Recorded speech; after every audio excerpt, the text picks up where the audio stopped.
ان سے آگے جب مخلوقات نے کہا کہ وہ مردے کو کیسے زندہ کرتا ہے، انہوں نے کہیں سے پوچھ کے نہیں، انہوں نے ٹھوکر مار کے جگا کے دکھایا کہ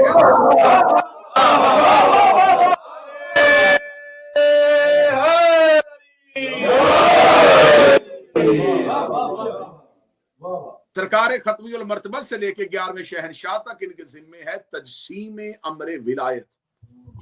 اور جب میرے 12ویں شہنشاہ کا دور شروع ہوا ہے تو میرے مولا کے ذمے ہے نفاذ امر ولایت. میرے مولا نے امر ولایت کو نافذ کر کے دکھانا ہے. اور جب امر ولایت کو نافذ کرنا ہے تو وہ کیسے نافذ کرنا ہے؟ اللہ نے انسان کو اختیار دیا ہے، انسان چاہے تو گناہ کرے، انسان چاہے تو نیکی کرے. لیکن جب 12واں آئے گا تو 12واں انسان سے انسان کا اختیار چھین لے گا. دنیا میں صرف عدل ہوگا، صرف انصاف ہوگا، وہ اپنے امر سے بتائے گا کہ جو ہم چاہیں گے ویسا ہوگا. بڑی سننے والی بات ہے. جو قدرت، دو چیزیں اللہ کے نظام کو ہمیشہ نافذ کرتی ہیں، ایک قدرت الہی، ایک تدبیر الہی. زمین بچھ گئی، یہ قدرت الہی. آسمان کا سائبہ لگ گیا، یہ قدرت الہی. بارش اپنے وقت پہ برستی ہے، یہ قدرت الہی ہے. ایک چیز ہے تدبیر الہی. تدبیر الہی کے لیے کسی مدبر الامور کا ہونا ضروری ہے، جو اللہ کے ارادے کو عملی شکل میں کر کے دکھائے.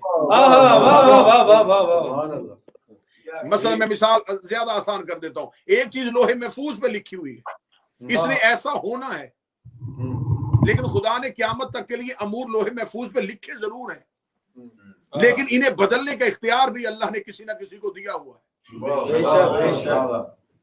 کسی کے پاس بدلنے کا ایسا اختیار ہے، وہ چاہے تو رات کو دن، دن کو رات کرے. اگر آپ نہیں سمجھ سکے تو اب میں ایک اشارہ دینے لگا ہوں. وہ چاہے تو مرد کو عورت، چاہے تو عورت کو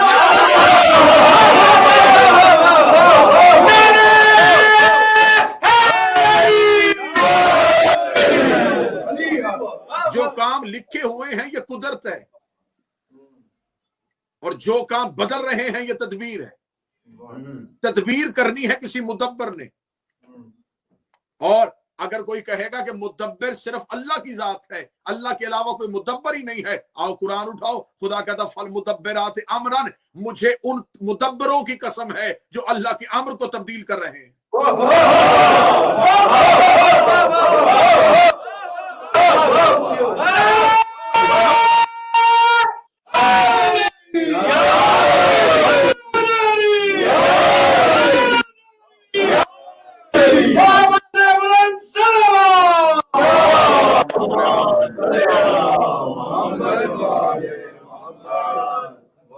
میں بات اور آسان کر دیتا ہوں.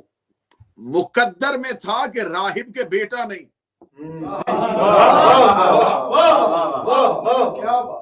حسین علیہ السلام نے قدرت کو تبدیل نہیں کیا، تدبیر کو بدلا ہے.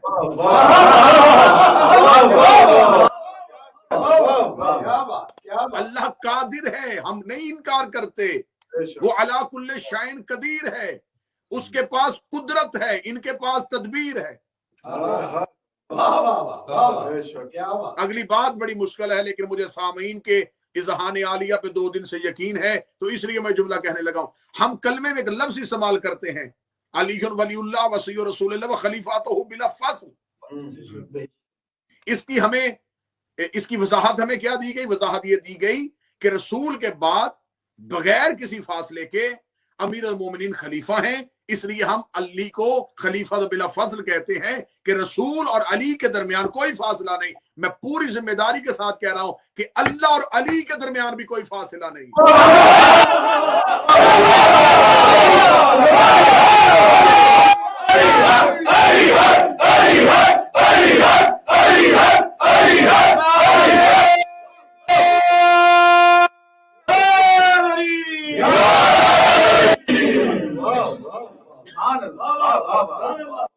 اللہ اپنے، میں نے یہ جملہ جو کہا ہے کہ اللہ کے اور ان کے درمیان فاصلہ نہیں، وہ کس لیے فاصلہ نہیں؟ کہ قدرت اور تدبیر کے درمیان کوئی فاصلہ نہیں. اللہ کا کام ہے صرف ارادہ کرنا, امر کرنا ان کا کام ہے. مثلاً خدا کوئی بھی کام برائے راست سر انجام نہیں دیتا. آج کی مجلس میں یہ بات اپنے ذہن میں بٹھائیے گا, اس پہ ہزاروں دلائل میں کھڑے کر سکتا ہوں کہ خدا نے سوائے تخلیق محمد و آل محمد کے علاوہ کوئی کام براہ راست سر انجام نہیں دیا.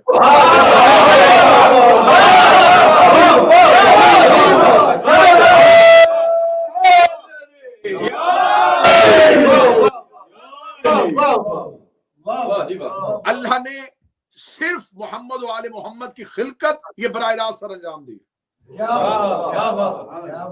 اللہ اور ان کے درمیان کوئی فاصلہ نہیں.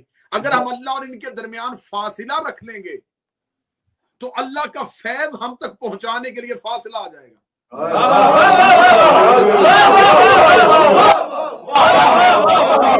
اشارہ دینے لگا, ہم زمین پہ بیٹھے ہوئے ہیں, ہمیں چاہیے سورج کی روشنی. سورج کی روشنی ہمیں ملی ہے سورج کی شعاع سے. شعاع اور سورج کے درمیان کوئی فاصلہ نہیں ہے.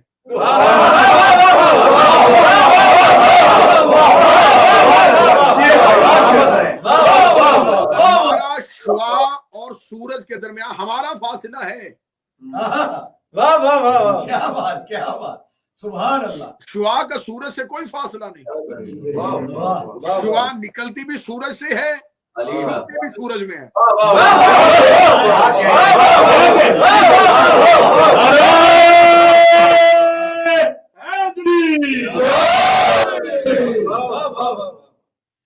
شعاع ہے واسطہ فیض, وسیلہ فیض. سورج ہے مرکز فیض. ہم ہیں سورج سے فاصلے پہ, ہم اس تک جا نہیں سکتے. ہمیں چاہیے اس کی روشنی. وہ آئے گا تو ہم جل جائیں گے. اگر اس کی ایک مثال قرآن سے میں دے دوں تو بات واضح ہو جائے گی. موسیٰ کے ساتھی بھی چاہتے تھے کہ اس تک بغیر وسیلے کے پہنچ جائیں.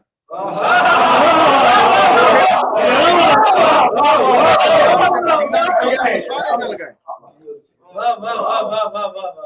موسیٰ کے ساتھیوں کے جلنے کی وجہ یہ تھی کہ وہ بغیر وسیلے کے اللہ سے ملنا چاہتے تھے,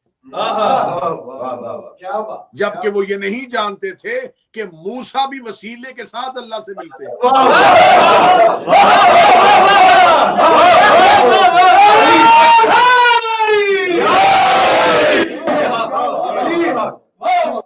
اگر جناب موسیٰ بغیر وسیلے کے اللہ سے ملتے تو تجلی پروردگار کے بعد حضرت موسیٰ بے ہوش نہ ہوتے.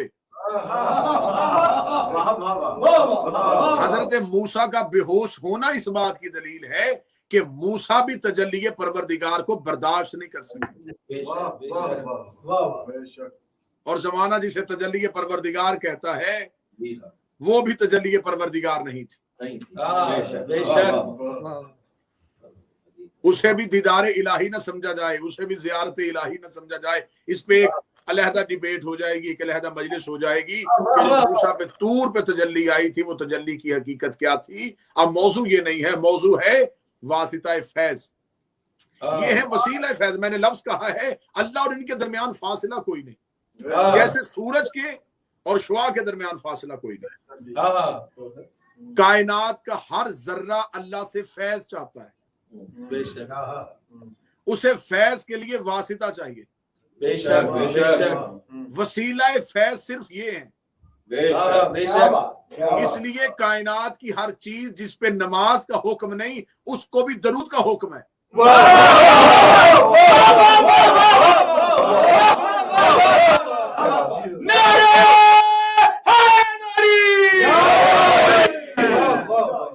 اگر آپ نے اس کی ایک مثال لینی ہو تو آپ ایسے کیجئے کہ آپ کسی پلانٹ کو لیجئے, کسی پودے کو لیجئے اور اسے ایک کمرے میں بند کر دیں اور چاروں طرف سے دروازے اور کھڑکیاں بالکل بند کر دیں. بند کرنے کے بعد اسے اس کمرے میں رکھنے کے بعد کسی دروازے یا دیوار میں ایک چھوٹا سا سوراخ کریں جس سوراخ سے سورج کی روشنی اندر آ جائے. آپ تھوڑے دن کے بعد دروازہ کھولیں گے تو وہ پودا اس طرف جھکا ہوگا جس طرف سے وہ شعاع آ رہی ہے، کیونکہ اسے پتا ہے کہ میری زندگی اس شعاع کے ساتھ جڑی ہے۔ یہی وجہ ہے کہ ہم لوگوں کو کہتے ہیں کہ علی ولی اللہ واسطہ فیض کا نام ہے۔ اللہ کو سجدہ تب تک ہو ہی نہیں سکتا جب تک فیض کا ذکر اللہ کی عبادت میں نہیں۔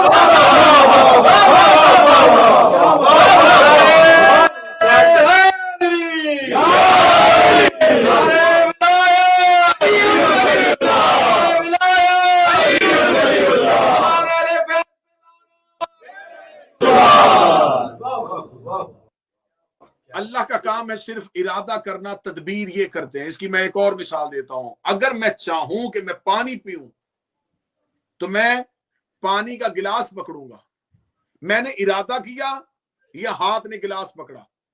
میں نے گلاس کے لیے ہاتھ کو حکم نہیں دیا، میں نے صرف ارادہ کیا اور ہاتھ نے حرکت کر دی۔ ذہن نے ارادہ کیا، ہاتھ نے حرکت کی۔ اللہ ارادہ کرتا ہے، ید اللہ حرکت کرتا ہے۔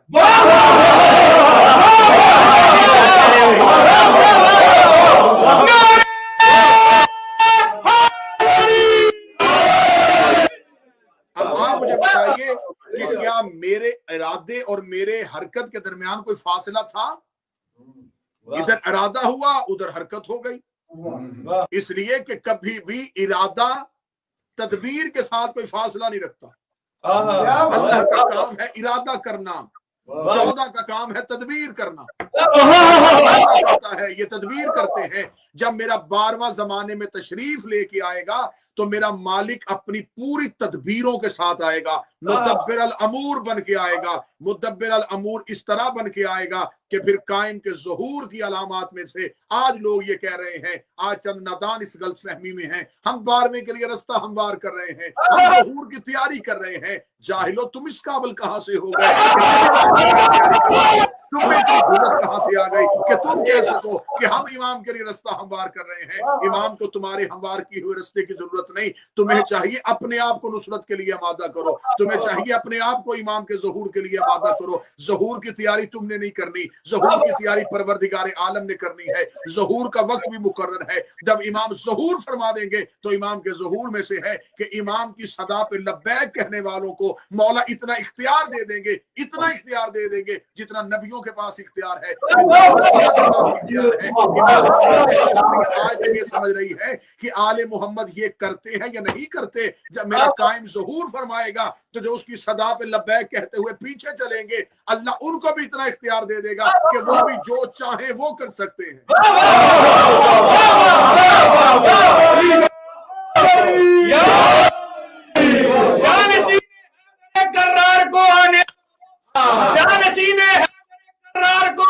تو دو مولوی پہ مولوی کاٹے گا۔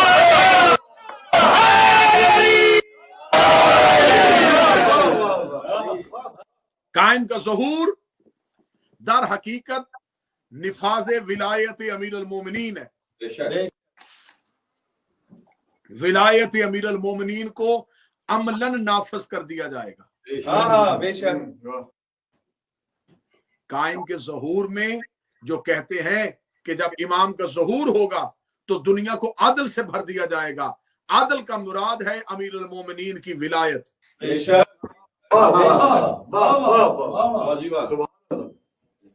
جب قائم کا ظہور ہو جائے گا تو امام کے ظہور کے بعد سب سے زیادہ اکثریت جو سب سے پہلے امام کے لشکر میں شامل ہوگی وہ ایک بہت بڑی جماعت عیسائیوں کی ہوگی۔ اب آپ مجھ پہ سوال کیجئے کہ عیسائیوں نے ساری زندگی تو کلمہ پڑھا نہیں، امام کے لشکر میں کیسے شامل ہو گئے؟ جب وہ عیسیٰ کو سجدہ کرتا ہوا دیکھ لیں گے اب وہ شک کی حالت میں نہیں رہیں گے، وہ فوراً سر سجدے میں رکھ دیں گے کہ ہمارا نبی جس کے آگے جھک رہا ہے ہمیں بھی اسی کے پیچھے جھکنا ہے۔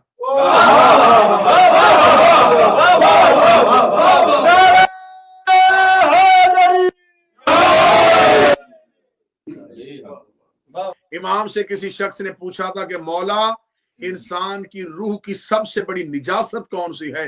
فرمایا شک کی نجاست۔ کبھی بھی ہمارے اختیارات، ہماری ولایت، ہمارے تصرف پہ شک نہ کرنا، اگر آپ کہیں تو میں حوالہ دکھانے کے لیے تیار ہوں. امام فرماتے اگر تمہارے سامنے ہمارے فضائل پڑھے جائیں تمہیں کوئی اختیار نہیں ہے کہ تم ہمارے فضائل پہ شک کرو. جو بھی فضائل تمہارے سامنے پڑھا جائے اس پہ شک نہیں کرنا. ہماری فضیلت ہمیں لوٹا دینا. تمہیں اس قابل سمجھیں گے تو تمہیں معرفت دے دیں گے, ورنہ اپنی فضیلت تم سے واپس لے لیں گے.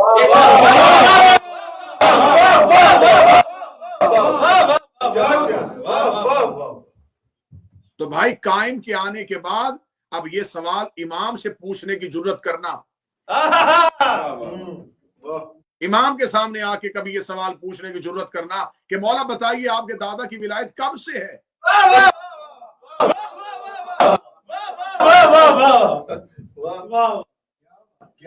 بالکل یہ سوال اسی طریقے سے فضول ہے, یہ جاہلانہ سوال ہے کہ علی ولی اللہ کب سے شروع ہوا ہے. بالکل ایسا ہی ہے جیسے کوئی بندہ کہے کہ لا الہ کب سے شروع ہوا ہے.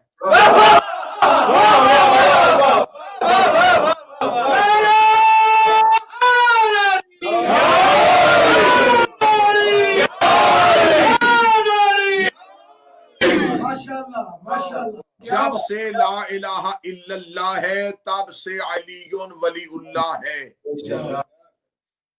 کیونکہ اللہ ارادہ ہے, علی اس کی تدبیر ہے. شرک وہ کرتا ہے جو علی کے ساتھ کسی کو شریک کرتا ہے.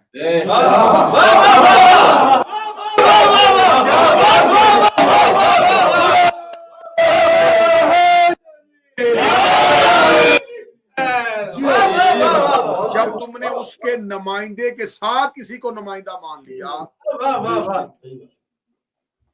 شرک کیا ہے؟ اللہ جیسا کوئی نہیں, تو آپ کو کیا پتا ہے کہ اللہ کیسا ہے؟ آپ کے پاس تو اللہ کے نمائندے آئے ہیں, اگر آپ نے نمائندے کے مقابلے پہ نمائندہ بنا لیا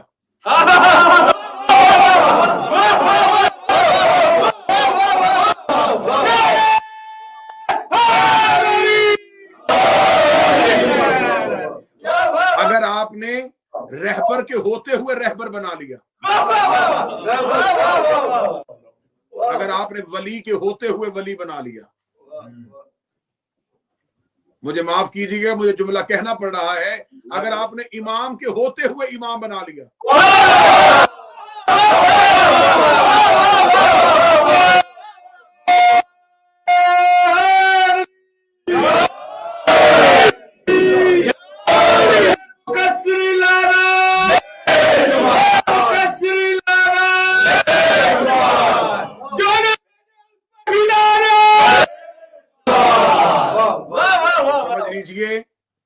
کہ آپ شرک کی نجاست میں ہیں. جتنے بھی پوری دنیا میں مومنین اس مجلس کو اسی لمحے آن لائن سن رہے ہیں یا بعد میں سنیں گے, میں ان سے گزارش کروں گا کہ آپ کثرت کی طرف نہ دیکھیے گا. اگر امام کے ظہور میں نفاذ ولایت امیر المومنین ہے تو کسی بھی کتاب میں نہیں لکھا کہ امام جب دنیا میں ظاہر ہوں گے تو امام کے ساتھ ایک بہت بڑا لشکر امام کی صدا پہ لبیک کہے گا. ناظرین تھوڑے ہیں, فنار ہونے والے زیادہ ہیں.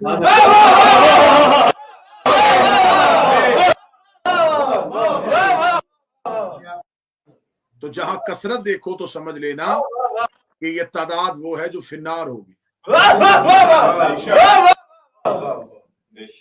امام کی پہلی صدا پہ جو لوگ امام کو لبیک کہتے ہوئے نکلیں گے وہ محلوں سے نہیں نکلیں گے, کوئی جنگلوں سے, کوئی تنہائیوں سے, نشینیوں سے. یہ وہ لشکر ہے جو امام کی صدا پہ لبیک کہتا ہوا آئے گا. جیسے جیسے ہم قائم کے ظہور کے قریب ہوتے چلے جائیں گے ویسے ویسے امام کے مخصوص ناصرین پہ گھیرا تنگ کر دیا جائے گا, کیونکہ شیطان کی مکمل کوشش ہے کہ وہ ظہور کے رستے کو روکے. اسے خبر ہے کہ قائم دنیا میں عدل کا نام نہیں, ابلیس کی موت کا نام ہے.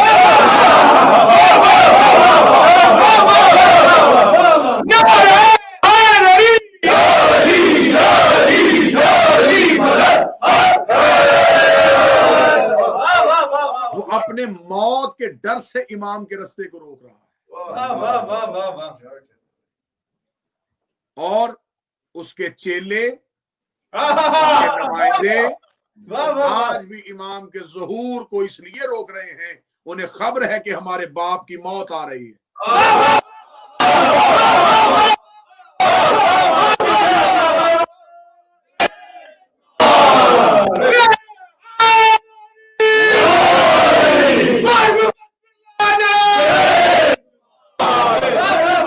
دشمنوں پہ لانے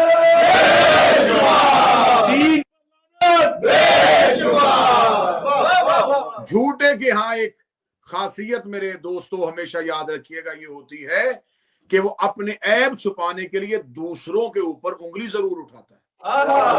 یہی وجہ ہے کہ آج ہم سے سوال کرنے والے لمبے سوالات اس لیے کرتے ہیں کہ ہم جوابات میں الجھ جائیں اور ہم ان سے الٹے سوال نہ کر سکیں۔ آپ نے ہم سے بڑے سوال کر لیے، اب آپ ہی ہمیں بتا دیں کہ مذہب آل محمد کی کتابوں میں وہ کون سے لوگ لکھے ہیں جن کے بارے میں حدیث ہے کہ جب امام ظہور فرمائیں گے اور ایک کثیر تعداد جو ہے وہ امام کے ہاتھ سے تلوار سے اپنی گردنیں کٹوا لے گی، کٹوانے کے لیے گردنیں آئیں گے، وہ کوئی عام لوگ نہیں ہوں گے بلکہ امام کے سامنے کھڑے ہو کے کہیں گے ہم جو فقہ کو چلا رہے تھے ہمیں آپ کی ضرورت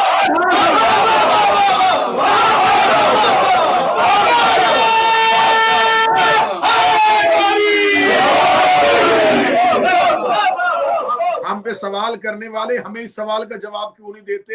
وہ کون سی نہر ہے جو لہو سے بھر جائے گی؟ ہمیں یہ جواب کیوں نہیں دیا جاتا؟ آپ ہمیں مہدی سے نکال کے مہدویت کی طرف کیوں لے کے جا رہے ہیں؟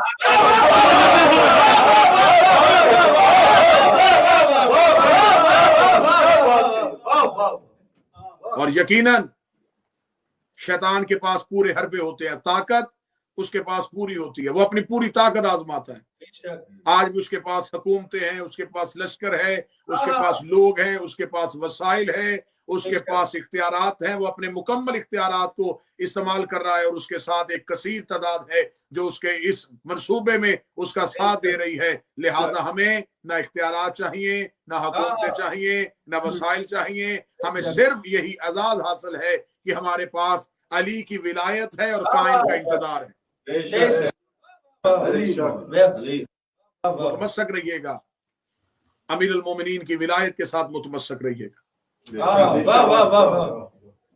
اس کی قیمت آپ سے سر مانگی جائے تو دیجئے گا، اولاد مانگی جائے تو دیجئے گا، جلا وطنی مانگی جائے تو دیجئے گا، غاروں میں پہاڑوں میں جانا پڑے تو چلے جائیے گا، لیکن علی کی ولایت کے ساتھ متمسک رہیے گا۔ ظہور کے قریب آگے حالات مزید سخت ہوں گے۔ یہ دور استقامت کا دور ہے۔ اب یہ بات سے نکل آئیں فلاں کو ٹھیک کریں، فلاں کو ٹھیک کریں، اپنے رستے کو بہتر کریں۔ ڈوبتی ہوئی کشتی میں لوگوں کو وہی بچاتا ہے جو پہلے اپنی جان بچا لیتا ہے۔ کیا بات، شیطانی لہریں، شیطانی موجیں تلاطم خیز ہیں، ہمیں سفینہ قائم کی تلاش ہے، ہمیں ان لہروں کے بہاؤ کو کاٹ کے قائم کے سفینے کی طرف بڑھنا۔ اگر اس دور کے لوگوں کو یہ اعزاز حاصل ہے کہ ہم وہ کام کر رہے ہیں جو پروردگار نے اپنے ذمہ لیا ہوا، میرے خدا کی آواز آتی ہے قرآن میں، وہ کہتا ہے فانتظروا وانی معکم من المنتظرین، انتظار کرو تم بھی کیونکہ میں بھی انتظار کرنے والوں میں سے ہوں۔ اگر خدا انتظار کر رہا ہے تو ہم بھی انتظار کر رہے ہیں۔ بے شک اسے بھی قائم کا انتظار ہے، ہمیں بھی قائم کا انتظار ہے۔ اگر بات وصول کر لی جائے تو وہ بھی قائم والا ہے، ہم بھی قائم والے ہیں۔